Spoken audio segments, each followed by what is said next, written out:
महाविकास आघाडीचं महाराष्ट्रामध्ये 2019ला सरकार आल्यानंतर एक मजबूत गठबंधन महाराष्ट्रामध्ये निर्माण झालं। अनेक वार महाविकास आघाडीवर केंद्रातल्या तानाशाह सरकारच्या मदतीनं झालं, पण त्यांना सगळ्यांना जनतेची लढाई लढून आम्ही उत्तर देत राहिलो।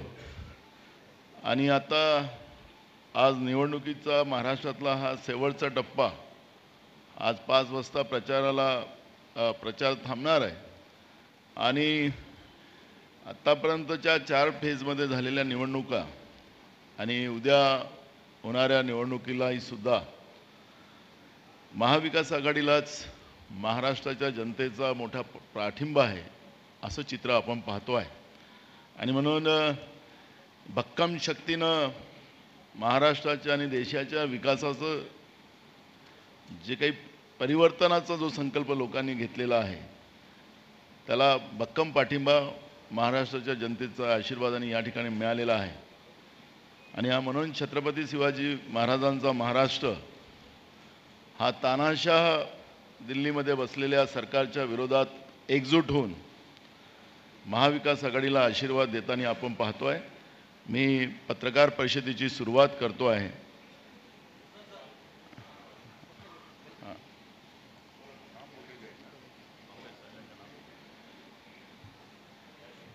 आदरणीय संजय राऊतजी मल्लिकार्जुन खरगे साहेबांचं पुष्पगुच्छ देऊन त्यांचं स्वागत करतील।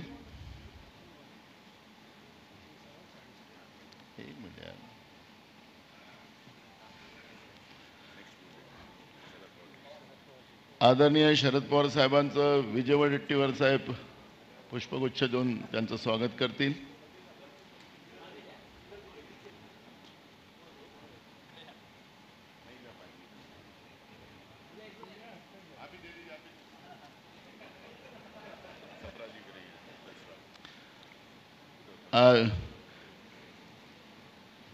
चरण सिंग सप्राजी आदरणीय उद्धव ठाकरे साहेबांचं स्वागत करतील। Sir thank you. आदरणीय खरगे साहेब आपल्याला आता पत्रकार परिषदेची सुरुवात करतील। आमचे मित्र मधु कांबळे साहेब तुम्ही सुरू करा, प्रश्न खरगे साहेबांना विचारू शकता। माईक आहे का त्यांच्याजवळ?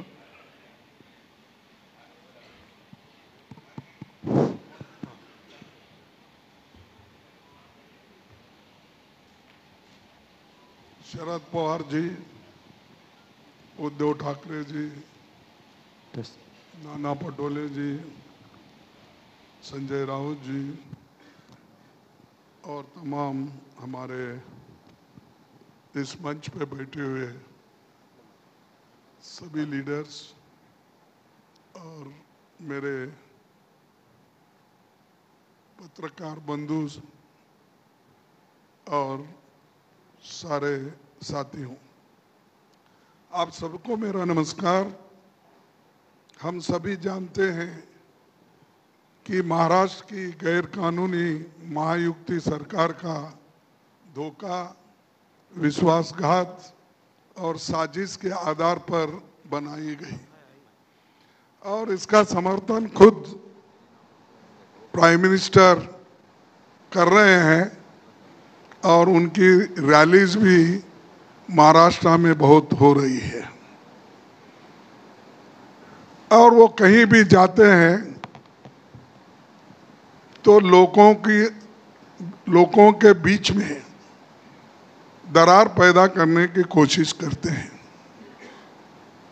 और हमेशा समाज को तोड़ने की बात करते हैं।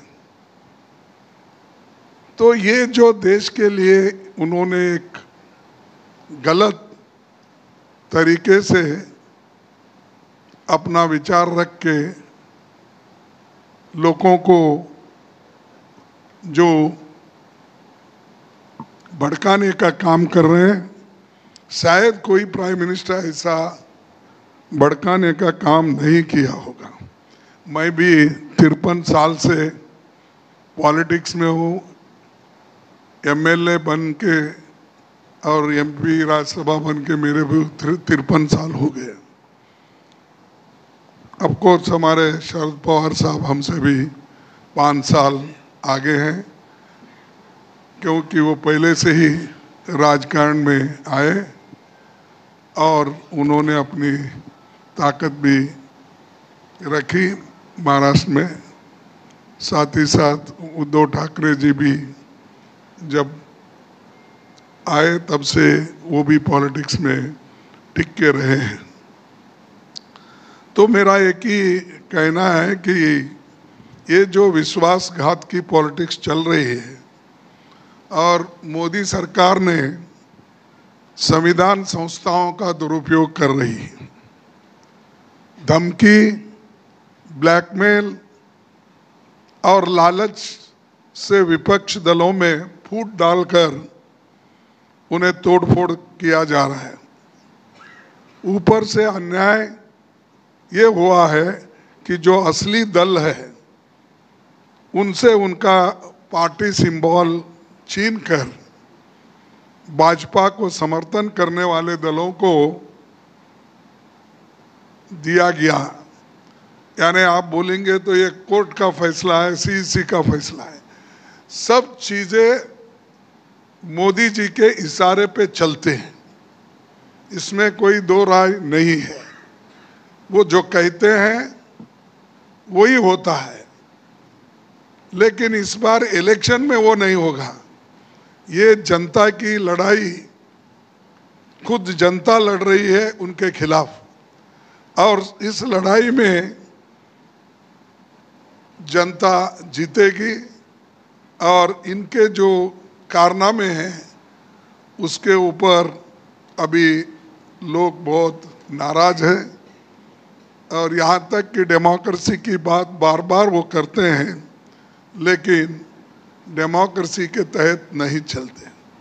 मैं सुना यहाँ पर कॉरपोरेशन के इलेक्शन भी 2 साल से नहीं हुए। यही डेमोक्रेसी है मोदी जी की। तो ऐसे कई चीज उन्होंने यहाँ पर महाराष्ट्र में नहीं, हर जगह ये काम किए हैं। और उनकी तोड़फोड़ नीति सिर्फ महाराष्ट्र तक ही नहीं, पहले उसका वार हुआ कर्नाटक पर, उससे पहले वार हुआ मणिपुर में, गोवा में, और हमारे मध्य प्रदेश में, हर जगह। वो गुजरात में भी वैसा ही कर दिए। हालांकि उनको हमको बहुत मार्जिनल फर्क था, लेकिन वहाँ भी तोड़फोड़ करके अपना काम उन्होंने कर लिया। तो ये उनकी एक नीति है, तो उसके खिलाफ हम लोग गठबंधन के लोग लड़ रहे हैं मजबूती के साथ। और महाराष्ट्र में तो बहुत ही मजबूत है। मैं समझता हूँ 48 में सीट, यहाँ पर 48 सीट में कम से कम हमको 46 तक मिलेंगे, ऐसी एक हवा है। और जनता खुद बोल रही है। इस बार मैं ये नहीं कहूँगा कि वो 0 पे रहेंगे, कुछ ना कुछ उनको मिलेगा जो बागी लोग हैं।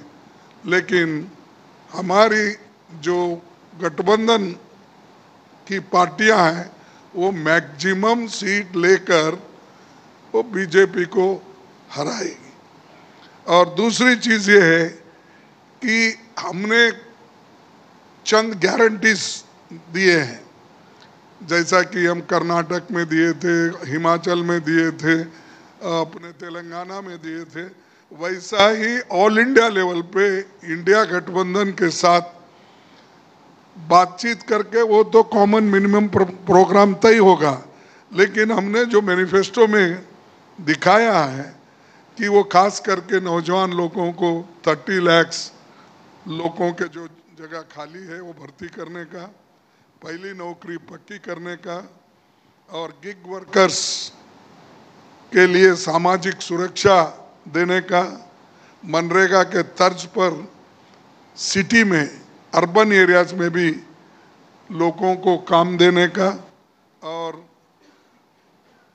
जो खास करके अपने युवाओं को जहाँ काम नहीं है उनको वहाँ पर हम ट्रेनिंग देकर 1 लाख रुपए सालाना उनको स्टाइफंड देके हम उनको भी ट्रेंड कर रहे हैं। उसके अलावा जो महिला महालक्ष्मी योजना, ये बड़ी योजना है हमारी, और इसमें 1 लाख करोड़ रुपए महिलाओं को हम सालाना देंगे जो मुखिया घर की होती है। सॉरी, 1 लाख रुपए।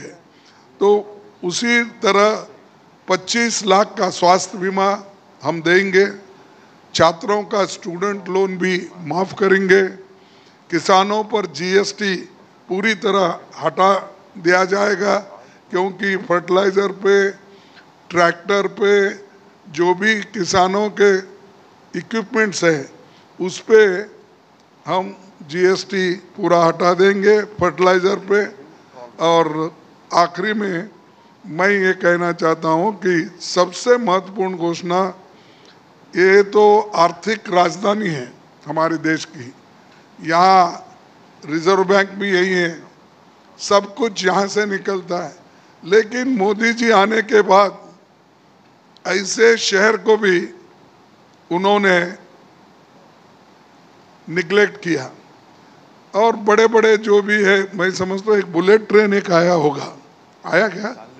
चाललंय पण ते लवकर येणार नाही ते, कारण 10 वर्ष झालंय, पहिल्या वर्षीच त्यांनी केला होता अनाउन्स, आता पण तो आता तिसरं काय चौथं काय त्याला काय मिळणार नाही। पण वो बुलेट ट्रेन की भी बात की है, वो भी नहीं हुआ। अनएम्प्लॉयमेंट तो इतना बढ़ गया, महंगाई इतनी बढ़ गई, सब चीजें तो इन्होंने जो कुछ कहा वो कर नहीं सके। और अगर हम गठबंधन की सरकार आएगी तो हमारा लोग जीएसटी को बदलकर एक सरल सिंगल रेट वाला जीएसटी सबके लिए लागू किया जाएगा। वो फायदेमंद मुंबई को भी होगा, व्यापारियों को भी होगा और कंफ्यूजन कम होगा। ये हमारी जो मंशा है और ये जो हमने तैयार किया है लोगों के लिए, तो ये हम हमारे आगे आने वाले चुनाव के बाद लागू करेंगे।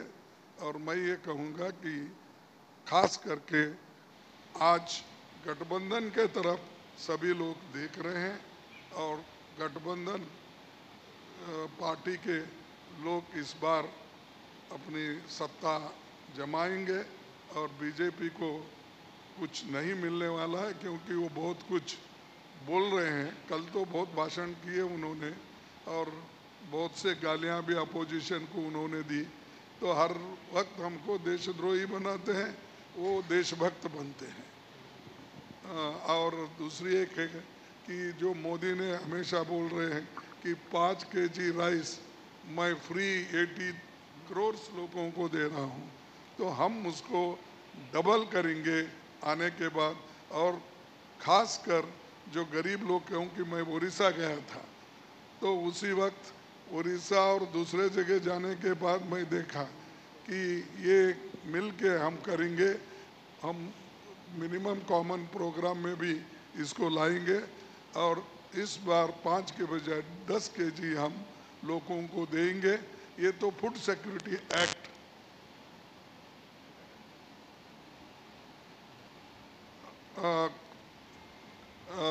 फूड सिक्योरिटी एक्ट ने तो हमने लाया, लेकिन ये फूड सिक्योरिटी एक्ट हम लाने के बाद मोदी जी ये कह रहे हैं मैं फ्री दे रहा हूँ। अरे ये तो एक्ट है बनाया हुआ, इसको तो आप निगलेक्ट नहीं कर सकते। इसलिए हम ये जो असंवैधानिक संस्थाओं का दुरुपयोग भी एक तरफ हो रहा है, जैसा कि ईडी का, सीबीआई का, इनकम टैक्स का, तो खूब दुरुपयोग कर रहे। इसीलिए संविधान को बचाने के लिए और गुड गवर्नेंस के लिए ये ज़रूरी है कि हम लोग मिलके इसको करना है। तो कम से कम इस बार हम लोगों को एक होने के बजाय ज़्यादा से ज़्यादा हमको जनता को फायदा होगा और हम ये करके रहेंगे। और ये जो गलत तरीके से वो सबको धमका रहे, ईडी का, सीबीआई उसका, ये धमकी अब आगे नहीं चलेगी जब गठबंधन की सरकार आएगी। और जो कुछ भी हो रहा है उसके बारे में और भी हमारे नेतागण बोलेंगे। बस मैं इतना कह के अपनी बात को समाप्त करता हूँ। अगर आपके कोई क्वेश्चन है बाद में लूँगा, हमारे नेता लोग बोलने के बाद। आदरणीय शरद पवार साहेब।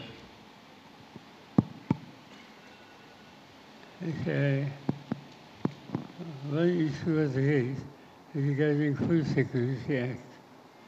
In fact, in 2004, under Manmohan Singh, Dr. Manmohan Singh, when we had taken responsibility to run the show, that time the food situation in the country was quite serious. In fact, I recollect as the then food minister, I had to import wheat and rice from some of the countries. That was the situation. But Dr. Manmohan Singh's period, we took a challenge. We had grown lesser prices, essentially for communities. Then we have provided fertilizer, seeds, and all other activities. And until this situation was changed, after 10 years, when we have handed power to the new people, India was the self-sufficient in food security. India became the largest producer, second largest producer of the wheat in the world. India becomes the largest producer of rice in the world. That was the situation which in our regime ultimately resolved. And at that time only, this issue which was raised by Kharge just now regarding Food Security Act that was introduced in the Parliament and that was unanimously passed. So whatever Mr. Modi might be saying today is that we have taken this major decision, that is not at all correct. This decision was taken by previous government and the food security situation has been substantially improved with the initiative from farming community and government. Thank you. आदरणीय उद्धव ठाकरे साहेब।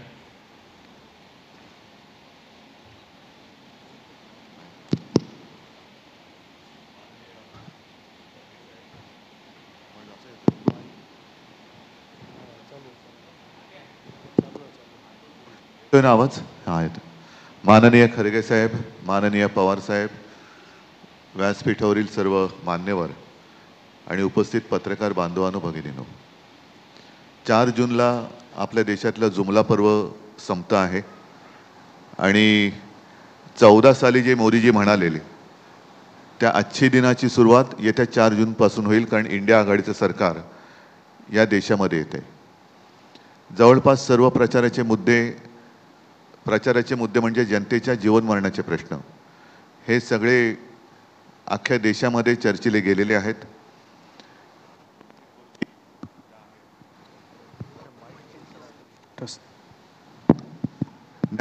हा मध्ये येतोय, नाही येतो आवाज, नाही तर ठेवतो. 2-3 गोष्टी ज्या आहेत ज्याचा उल्लेख खरगे साहेब आपणही केला, पवार साहेब आपणही केला. एक तर शासकीय यंत्रणांचा दुरुपयोग जो होतो आहे, म्हणजे भ्रष्टाचाराचे आरोप करायचे, पूर्ण व्यक्तीला बदनाम करून टाकायचं, पक्षात घ्यायचं आणि त्याचा सन्मान करायचा.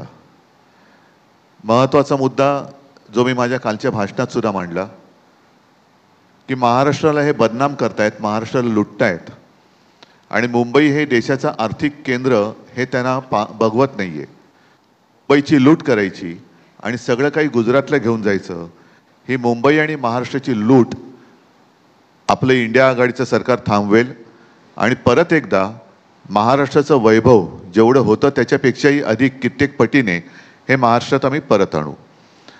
सध्या एकूणच जो कारभार चाललेला आहे असा कारभार जगात कुठेही नसेल.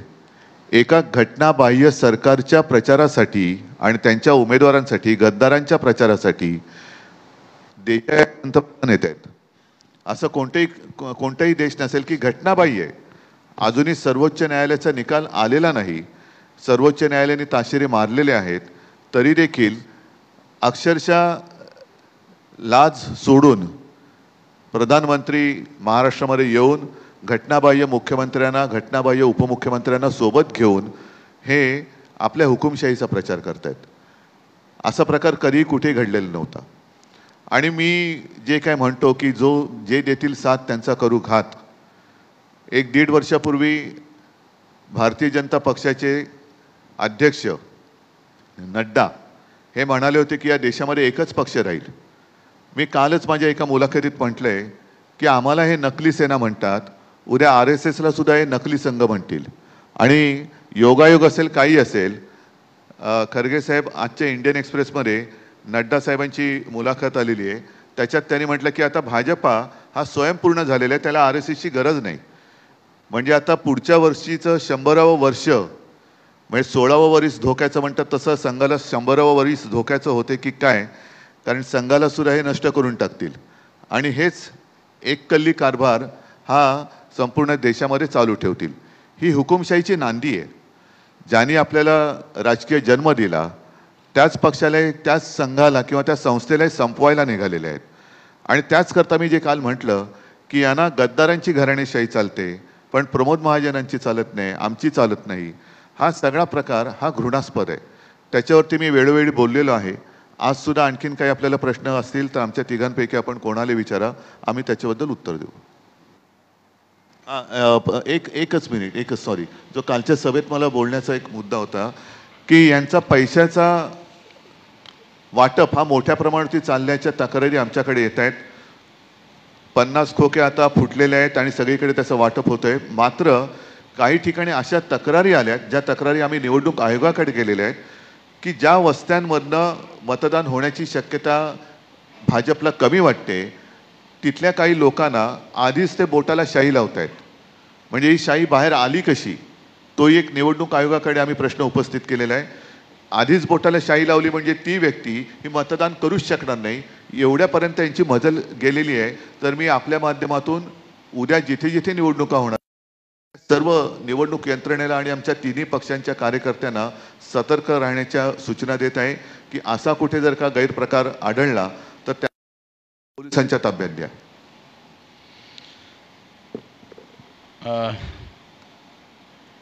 मधु कांबळे साहेब खरगे साहेबांना प्रश्न विचारू शकता. हां, नाही,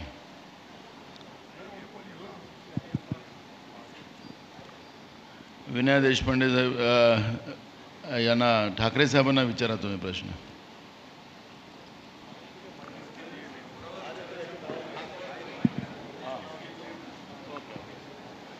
हॅलो, मी विनया देशपांडे, CNN न्यूज 18 मधून. मला तुम्हाला विचारायचं आहे, गेले काही दिवस तुम्हाला उद्धव ठाकरेजी गेले काही दिवस सतत भाजपाकडून पाकिस्तानचा उल्लेख केला जातोय. पाकिस्तानला सतत या इलेक्शनमध्ये आणलं जात आहे. थोडक्यात कालही जेव्हा मोदीजी आले तेव्हा म्हटले की पाकिस्तानमधून ट्विट्स होत आहेत राहुल गांधींच्या सपोर्टमध्ये, किंवा तुमच्या रॅलीजमध्ये पाकिस्तानचे झेंडे फडकवले जात आहेत आणि पाकिस्तानात जल्लोष होईल. तर सतत हे जे पाकिस्तानबद्दलचं नरेटिव्ह बिल्डअप करायचा प्रयत्न केला जातोय, त्याच्याबद्दल तुम्हाला काय वाटतं? आणि दुसरा प्रश्न, आत्ता खरगेजी म्हटले की 46 जागा तुम्हाला मिळतील 48 पैकी. मी थोडं करेक्शन करतो, मी तर म्हणतो 48च्या 48 मिळतील. बरं, तुम्ही म्हणताय की 48चे 48 मिळतील, पण ह्या निवडणुकीच्या निकालांचा इम्पॅक्ट फक्त राष्ट्रीय लेवलवर नाही आहे. महाराष्ट्र देशातलं दुसरं मोठं राज्य आहे आणि त्याचा इम्पॅक्ट देशावरही पडतो. मुख्यत्वे महाराष्ट्रात इलेक्शन्स आता ह्याच्यानंतर होत आहेत. ह्या रिझल्ट्सचा इम्पॅक्ट महाराष्ट्रात कसा होईल? तुमची युती ह्यानंतरही महाराष्ट्राची निवडणूकही अशीच लढेल का? थँक्यू. पहिल्या प्रथम पाकिस्तानच्या प्रश्नाला उत्तर देतो. मनी वसे ते स्वप्नी दिसे, त्याच्यामुळे भाजपच्या मनामध्ये पाकिस्तान आहे. मोदींना सुद्धा अजूनही नवाज शरीफच्या केकची आठवण येतेच, कारण त्या केकची चव काही न्यारीच असावी म्हणून त्यांना सातत्याने पाकिस्तान आठवतो आहे. मी काल जे म्हटलं की एखादं मूल भुकेने कळवळून रडायला लागलं तर त्याला भूताच्या गोष्टी सांगून शांत करता येणार नाही, कारण त्याच्या पोटात आग भडकलेली असते. आत्तापर्यंत मोदी आणि भाजपने हेच केलं की जेव्हा देशाने आक्रोश केला, भूक लागले, नोकरी पाहिजे, रोजगार पाहिजे, सुरक्षा पाहिजे, त्या वेळेला त्यांनी पाकिस्तानची भीती दाखवलेली आहे. आता याच्यामध्ये गेल्या वेळेला पुलवामाचा जो हल्ला झाला होता त्याच्याबद्दल तत्कालीन जम्मू काश्मीरचे राज्यपाल सत्यपाल मलिक यांनी जो एक खुलासा केला आहे किंवा यांचं जे भांडं फोडलेलं आहे त्याच्याबद्दल यांच्याकडे उत्तर नाही आहे. आणि सत्यपाल मलिकांचा आरोप किंवा त्यांची माहिती ही फार गंभीर आहे. केवळ आणि केवळ निवडणूक जिंकण्यासाठी भाजपने तो हल्ला घडवून आणला होता का, असा त्याचा दुसरा अर्थ निघू शकतो. आता पाकिस्तानचा झेंडा हा मी तरी कधी बघितलेला नाही आणि तो भारतीय जनता पक्षाला माहिती असेल म्हणून त्यांना तो दिसला असू शकतो, पण हे कुभांड रचायचं. आणि त्याच्यासाठी मी काल एक ती संपत सर यांची कविता एक त्यातल्या 4 ओळी ऐकवल्या, ज्याचा अर्थ असा आहे की मूलभूत जे प्रश्न आहेत तिथून भरकवटण्यासाठी हे असे काहीतरी नरेटिव्ह सेट करण्याची त्यांची एक कल्पना असते, पण आता ती चालणार नाही आहे. कारण देश म्हणतो की पाकिस्तानवर तुम्ही आत्तापर्यंत केलंत काय? 10 वर्ष त्यांना धडा शिकवणार होता, अजूनही पाकव्याप्त काश्मीर आलेलंच नाही आहे. मात्र चीन घुसायला लागलेलं आहे. चीन लेह लडाखमध्ये घुसतोय. तिथे सोनम वांगचुक हे उपोषणाला बसलेले, त्यांच्याकडे मोदी नाही गेले ना शहा गेले. अरुणाचलमध्ये चीन घुसलेला आहे.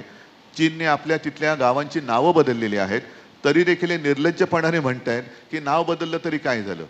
म्हणजे यांना कशातच काही पडलेलं नाही आहे, फक्त तोडाफोडा आणि राज्य करा याच्यावरती त्यांचा भर आहे. आणि आपण जो प्रश्न विचारला की पुढची विधानसभा निवडणूक अशीच होईल का, अशी नाही होणार, कारण तेव्हा आमचं सरकार केंद्रात आलेलं असेल. त्याच्यामुळे अधिक ताकदीने आम्ही ती लढणार आणि आम्ही ती जिंकणार. माझा प्रश्न उद्धवजींसाठी आहे. मी संदीप एक मिनिट दिनेश मौर्य.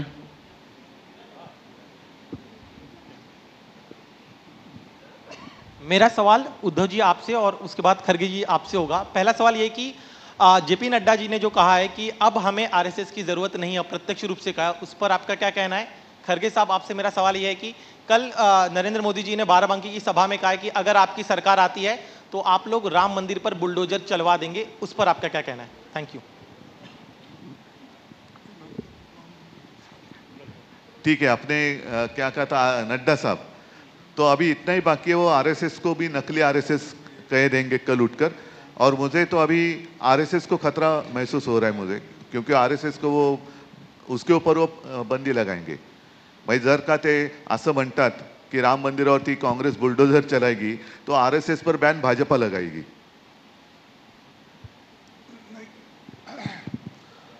ठाकरे साहब ने अब आपको स्पष्ट किया, बुलडोजर उनकी गवर्नमेंट है. हम किसी को आज तक बुलडोजर लगाया नहीं.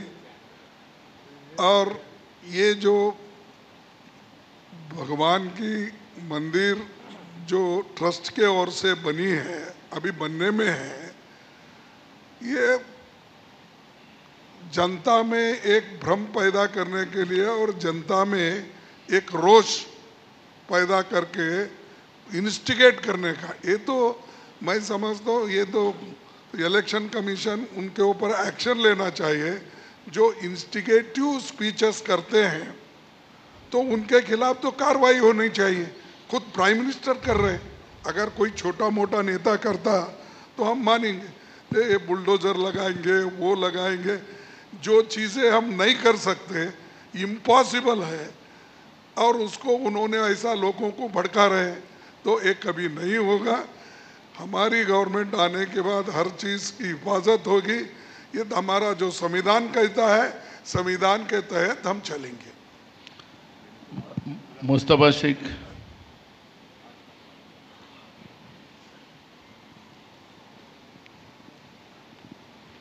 सर, प्रश्न इस तरह है कि पीएम मोदी हर चीज़ में क्लैरिटी रखते हैं, लेकिन मुस्लिम वोट के मुद्दे पे कहीं ना कहीं क्लैरिटी नहीं है. इंटरव्यू में एक बात है और स्पीचेज में दूसरी बात निकल के आ रही है. ऐसा आपको क्यों लगता है?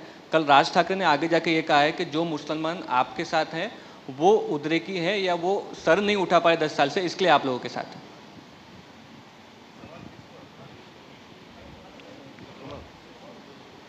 उद्धव जी, पहले वहाँ जितने सारे कल मंच पे लोग थे उनको अपनी दिशा तय करनी चाहिए कि कौन सी दिशा वो जाना चाहते हैं। कभी इधर कभी उधर भटके हुए लोग हैं। जब वो कहते हैं कि पवार साहब की उन्होंने आलोचना की थी भटकती हुई आत्मा, ये तो आत्मा है या नहीं पता नहीं, संवेदना नहीं है उनमें और सिर्फ उनके भटक रहे हैं, कुछ भी कहते जा रहे, कुछ भी बकते जा रहे हैं। और सिर्फ मुसलमानों के बारे में नहीं, मोदी जी ने मेरे बारे में ही कहा है, मुझे भी उन्होंने नकली संतान कहा है। तो क्या जो उनके अगल बगल में सारे लोग बैठे थे उनको उनका ये सब, ज्याला मराठीत अकलेचे तारे म्हणतात, पण मी म्हणणार नाही कारण तारे दाखवायला सुद्धा अक्कल असावी लागते, त्यांना अक्कल नाही आहे कारण ते मला नकली म्हणतात म्हणून मी त्यांना बेअक्कली म्हणतोय। तो उनको ये मंजूर है, कुछ भी बकते जा रहे। और जैसे वो जो कह रहे हैं कि इंडिया आघाड़ी की सरकार आएगी तो कांग्रेस राम मंदिर पर बुलडोजर चलाएगी, ये होगा नहीं। पहले तो हमारी सरकार राम मंदिर का काम पूरा करेगी, जो उन्होंने आधा अधूरा किया है वो तो पूरा करेगी। अन्य गुप्ता, यहाँ तक राम मंदिर पर बुलडोजर की बात हुई, हम ये कहना चाहते हैं कि इस देश में जितने जितने रिलीजियस इंस्टीट्यूशंस है, चाहे हिंदू के हो, चाहे मुस्लिम के हो, चाहे ईसाई को हो, चाहे सिखों को, इनकी इज्जत रखना हमारा फर्ज रहेगा। सर, ममता बनर्जी ने कहा कि इंडिया आघाड़ी की सरकार इंडिया आघाड़ी की सरकार बनती है तो वो आउटसाइड सपोर्ट देंगी। इस पे कांग्रेस लीडर अधीर रंजन ने कहा कि वो ममता पर भरोसा नहीं करते, आगे जाकर वो बीजेपी के भी साथ जा सकती हैं। खड़गे सर, आपका जवाब।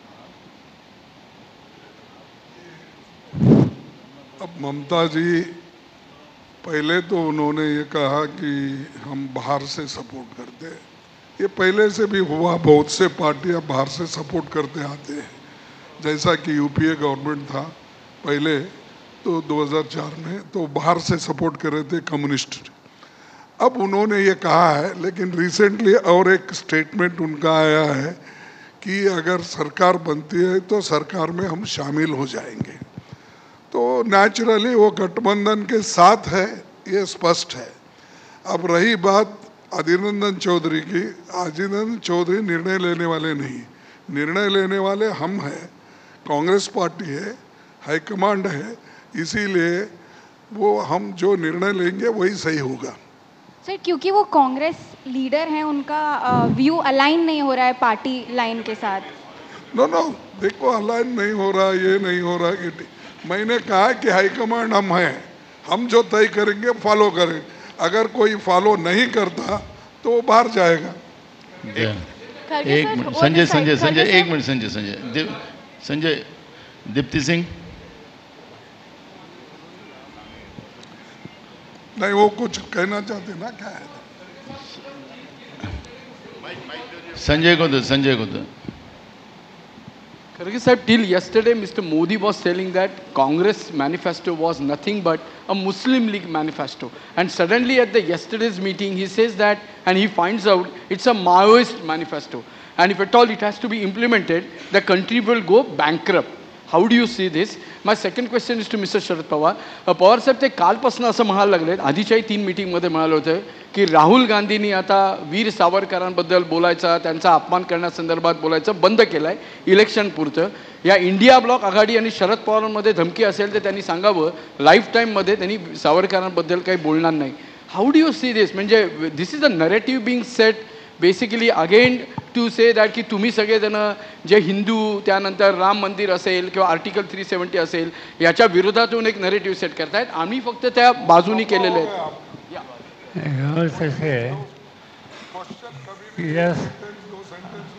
आजचा इलेक्शनचे जे मुद्दे आहेत त्याच्यामध्ये वीर सावरकर हा इश्यूच नाही, ज्यामध्ये जो इश्यू नाही आहे किंवा राहुल गांधींच्या संबंधीचं कुठलं भाष्य केलं नाही, ते कारण नसताना एक प्रकारची चिथावणी दिल्यासारखं काम हे मोदी करतात। त्यांचं सवनकालचं इतकं भाषण जाणीवपूर्वक एक धर्मांध प्रवृत्ती वाढेल कशी हे सूत्र त्यांनी जर समोर ठेवून वक्तव्य केलेलं आहे. आज सामाजिक ऐक्य हा जो विषय आहे तो सगळ्या देशवासियांच्या दृष्टीने अत्यंत महत्त्वाचा आहे आणि प्रधानमंत्री पदाची जबाबदारी ज्यांच्यावर आहे त्यांनी त्या संदर्भात तारतम्य दाखवायची आवश्यकता आहे. दुर्दैव आहे की हे पहिले प्रधानमंत्री आहेत की या संबंधीचं तारतम्य दाखवत नाही आणि सामाजिक धार्मिक भाषिक ऐक्याला प्रोत्साहन देत नाहीत.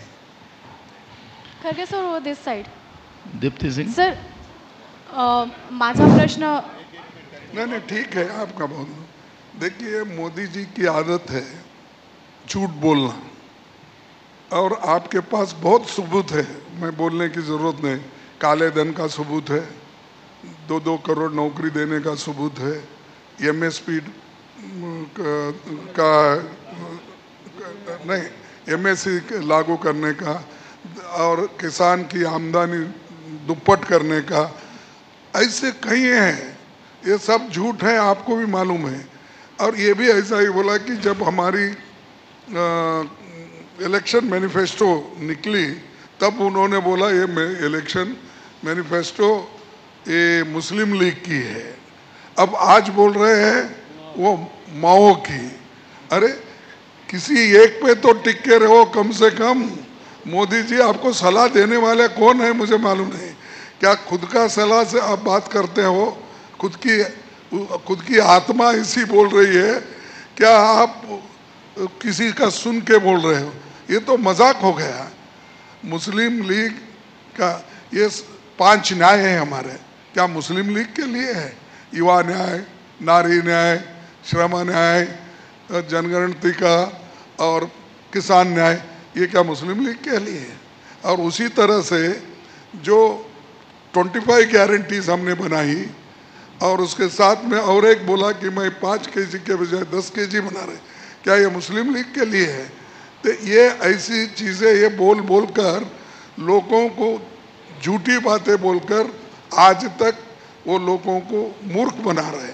भाई मूर्ख आप बहुत सकते हैं, चंद दिन के लिए चंद लोगों को बना सकते हैं, सब लोगों को सब टाइम आप मूर्ख नहीं बना सकते. तो ये माओइज्म का बोल रहे. अरे हमारा तो पार्टी सेंट्रलिस्ट है, सबको मालूम है. नेहरू की आइडियोलॉजी पे हम चल रहे हैं. डेमोक्रेसी, महात्मा गांधी जी के आशीर्वाद से जो हमको मिला है उपदेश, उस पे हम चल रहे हैं.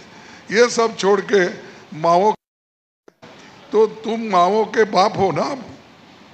अब तो आप तो ऐसे हो कि हर चीज पे हमला बोलते हो. तो ऐसे लोगों से देश बहुत दिन नहीं चला सकते. अब तो खत्म होने पे है. ऐसा उनका 100 बकना हमारा एक करना बराबर है. खरगे सर एक सवाल आपसे जानना चाहेंगे. एक मिनट. बीच में आपने जो सवाल पूछा था ना, कल किसी ने मंच से कहा था मुसलमान हमारे साथ आ रहे हैं, तो जिन्होंने वो सवाल पूछा तो मोदी जी को पूछो कि उनको अगर आपने साथ लिया है तो उत्तर भारतीय और जैन लोगों को आप जवाब क्या देंगे? Kharge sir this way. Sir एक सवाल आपसे जानना चाहेंगे, क्या कांग्रेस दिल्ली में आपसे दूरी बना रही है? क्या केजरीवाल को कांग्रेस सपोर्ट करेगी? देखिए अलग अलग स्टेट में अलग अलग अलायंस है. हम सिर्फ दिल्ली में 3 सीटों पे अलायंस है, चंडीगढ़ में अलायंस है. बाकी कहाँ पर हमने उनको सीट एडजस्ट करके दिया है, गुजरात और इसमें हरियाणा में, वो हम वहाँ पर काम करेंगे. जहाँ पर हम पंजाब में लड़ रहे हैं एक दूसरे से, लड़ते रहेंगे. ये डेमोक्रेसी है, ये तो ऑटोक्रेसी नहीं है. जहाँ हम जम सकते हैं बराबर, वहाँ एक दूसरे की मदद करके बीजेपी को हराने के लिए जो करना है हम करेंगे. मी थोडंसं माझं प्लीज मी फक्त थोडंसं एकदा मला थोडं कॉपरेट करा आपण पण. बोला सर. मी तो सिंग तुम्ही एकदा प्रश्न विचारा तुमचा. उद्धवजी नमस्कार. मी 2 मिनिट. उद्धवजी नमस्कार, मी Deepti Singh मिड्डे.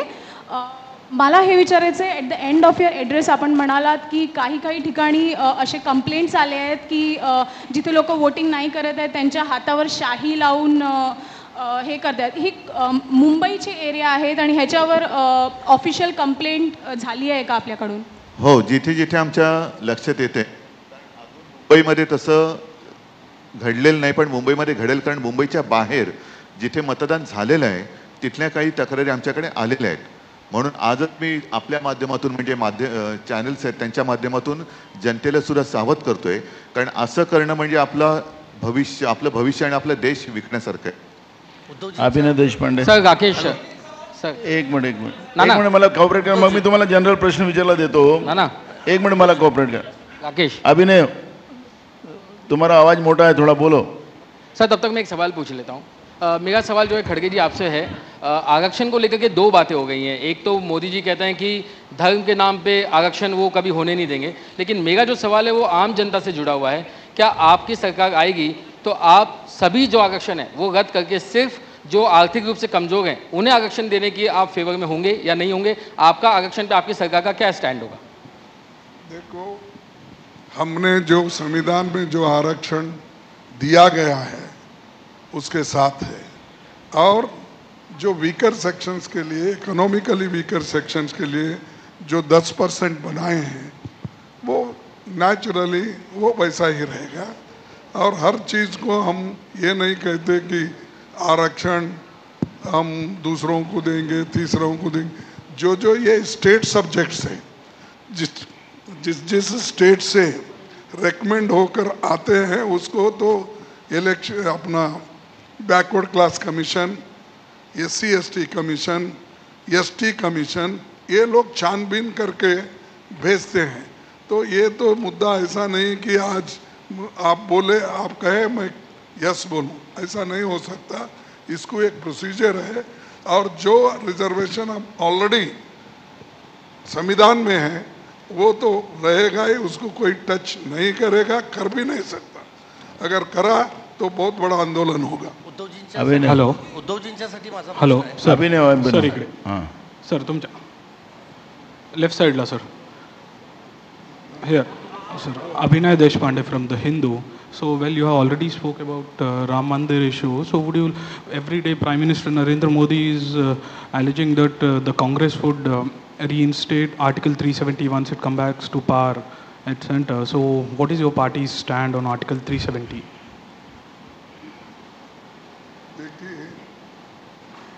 Whatever we have promised in our election manifesto, that we will do. Whatever he says, I am not responsible to reply for every question. He speaks like anything. कभी बोलता है कि माओ के मैनिफेस्टो है, कभी ये कहता है कि मुसलमानों का मैनिफेस्टो ही फॉलो कर रहे हैं. तो ऐसे जो उनके लोगों को भ्रमित करने का काम वो कर रहे हैं, उसमें मैं उस सवाल पे मैं जाना नहीं चाहता. सर, एक प्रश्न उद्धव जी से है मेरा. सर, एक प्रश्न उद्धव जी से है. सर, आप काँग्रेस के आर्च रायवल रह चुके हैं इतने साल. एवढे वर्ष तुम्ही आर्च रायवल होते काँग्रेसचे, आणि तुमचे कार्यकर्ता ते स्मूथली काँग्रेससाठी वोट करणार का ह्या इलेक्शनमध्ये? Because since the foundation of your party करून झाले ऑलरेडी. जिथे जिथे मतदान झाले तिकडे करून झाले. थँक्यू. उद्धवजींच्यासाठी माझा एक प्रश्न आहे. उद्धवजी, तुम्ही इंडिया आघाडीच्या व्यासपीठावर हिंदू शब्द, अरे आता प्रचाराचा आखरी दिवस आहे आज.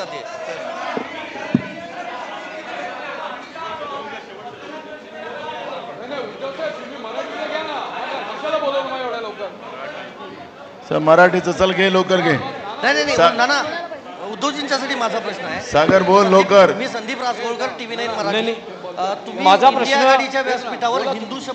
इंडिया आघाडीच्या व्यासपीठावर हिंदू शब्द घेत नाही, फक्त देशभक्त शब्द घेता, यावरून तुमच्यावर टीका सुरू आहे. आणि दुसरा प्रश्न खरगे साहेब, जे लोक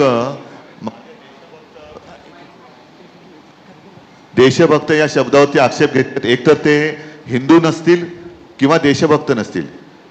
कारण हिंदू देशभक्त नाहीत हा शोध कोणी लावला? हिंदू काही देशभक्त नाही. देशभक्त असणं हा काही गुन्हा आहे? अत्यंत असा, याचा अर्थ असा की आमच्यावरती जे पाकिस्तानचा झेंडा नाचवल्याचा आरोप करतायत ते देशद्रोही आहेत, आणि मी देशभक्त शब्द वापरल्यानंतर ज्यांना आक्षेप आहे ते देशद्रोही आहेत आणि हिंदू तर नक्कीच असतील असं मला वाटत नाही, कारण या देशातले आम्ही सर्व हिंदू हे देशभक्तच आहोत आणि देशभक्तांमध्ये सर्व आहेत, अगदी मुसलमान सुद्धा आहेत, ख्रिश्चन सुद्धा आहेत, शीख तर आहेतच आहेत.